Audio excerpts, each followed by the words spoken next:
Esta historia contiene elementos de una época donde el poder, la fama y el silencio se entrelazaban para borrar rostros, anular voces y fabricar ídolos que, bajo las candilejas, escondían vidas enteras de oscuridad. Hoy te revelaremos una verdad que nadie se atrevió a decir en voz alta. Hasta ahora. Corre el año de 1945. México vive un apogeo cinematográfico sin precedentes. Las estrellas del cine se han convertido en verdaderos dioses de carne y hueso, intocables, admirados, protegidos por la prensa y en muchos casos también por el poder político. Uno de esos hombres que simbolizan la virilidad, el talento y la elegancia en la pantalla era Pedro Armendáriz, el actor cuya presencia era sinónimo de calidad, de estampa varonil y de patriótica devoción. Pero muy pocos sabían, o más bien nadie se atrevía a mencionar, que detrás de su sonrisa firme y su bigote perfectamente cuidado se escondía un lado oscuro, cruel, despiadado y de una frialdad casi criminal. Antes de comenzar, quiero manifestarles que el objetivo de este canal es informarles a través de investigaciones en periódicos, revistas, libros e internet sobre la vida y obra, pero sobre todo aquellos aspectos que por algún infortunio padecieron estos grandes de la farándula, los cuales galardonaron el cine y la televisión mexicana. Por tanto, en ningún momento se tiene la intención de difamar o lastimar la imagen de estos grandes. Sin más, comenzamos.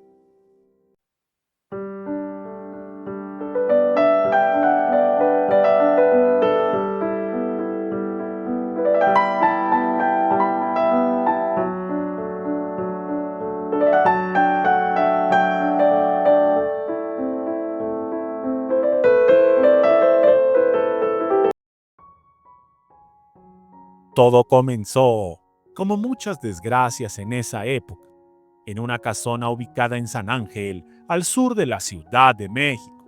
Ahí, donde las flores parecían no marchitarse y los helechos eran regados por sirvientas silenciosas y sumisas, vivía María Eugenia Montalvo, una jovencita de apenas 16 años, recién llegada de Guerrero, contratada por recomendación de una vieja conocida de la familia Armendáriz para limpiar, cocinar y sobre todo, no hacer preguntas. Pedro, que por entonces ya era toda una figura en la industria del cine, encontró en María Eugenia una presa fácil, joven, callada, sin familia cercana y absolutamente vulnerable. Lo que comenzó como miradas inquisitivas cuando la joven lavaba la ropa en el lavadero trasero, pronto se convirtió en visitas nocturnas con las luces apagadas. Y aunque en público era un caballero, en privado era un hombre que imponía su voluntad a cualquier costo. A finales de 1945, María Eugenia estaba embarazada. Lo supo Pedro antes que ella. Las empleadas anteriores ya lo habían enfrentado alguna vez y sabían que había una sola regla en esa casa: nada de escándalos. A la joven no le permitieron dejar su trabajo, por el contrario, la vigilaban más de cerca. Cuando se atrevió a insinuar que no podía seguir trabajando en ese estado, la amenaza fue fulminante. Si decía una sola palabra, si mencionaba el nombre de Pedro, si insinuaba ante alguna vecina que el padre era el patrón, la mandarían muy lejos. Nadie le encontraría jamás. Así era el poder en ese entonces. El 10 de agosto de 1946 nació una niña en la misma casa. Pedro ni siquiera se molestó en estar presente. La madre la llamó Rosalinda. No llevaba el apellido Armendáriz, no llevaba ningún apellido. Fue registrada por fuera como hija de madre soltera.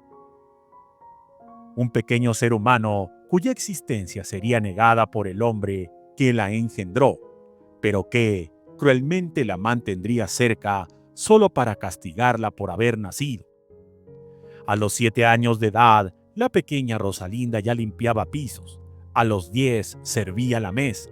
A los 12 trapeaba el corredor donde Pedro Armendáriz caminaba con sus trajes de lino italiano sin mirarla, sin llamarla nunca por su nombre. La llamaba la chica, la criada, la hija de la cocinera. Nunca supo por qué él la miraba con tanto desprecio. Nunca entendió por qué vivía en una bodega sin ventanas, comía las sobras de los invitados y no iba a la escuela.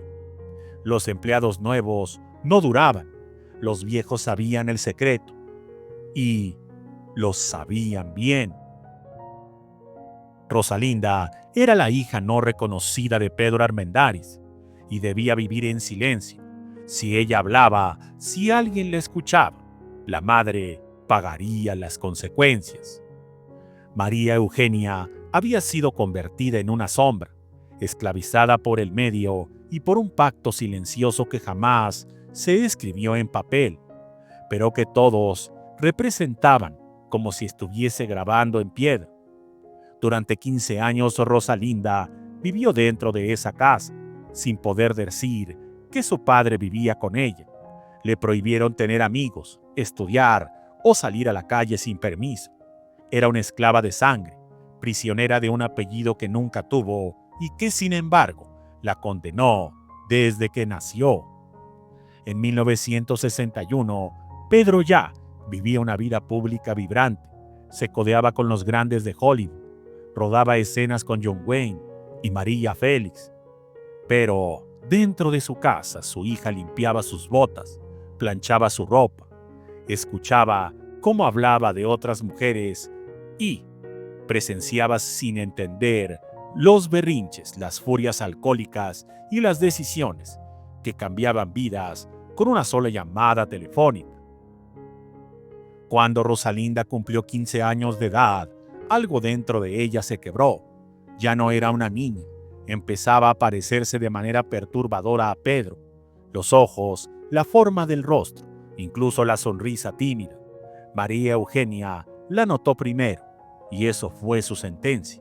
Pedro la obligó a irse. Le dio una cantidad miserable de dinero y la corrió sin contemplaciones. A Rosalinda la mandó con unos parientes lejanos al norte del país, como si fuese una carga y una molestia. Un recuerdo que ya no le convenía. Los siguientes años de la vida de Rosalinda fueron tan oscuros como los anteriores. Intentó estudiar, pero no había papeles. Trabajó como empleada doméstica en varias casas, hasta que un día se atrevió a decir que era su padre. Nadie le creyó, y los que le creyeron le cerraron las puertas. María Eugenia murió en 1975 de un derrame cerebral, sola en un cuarto rentado. Rosalinda murió en 1991 por complicaciones renales y diabetes a los 45 años de edad, sin jamás haber sido reconocida como hija legítima, ni una pensión, ni un apellido, ni una flor. Murió con rabia, con frustración y con una historia que no fue contada hasta ahora. Muchas gracias y hasta la próxima.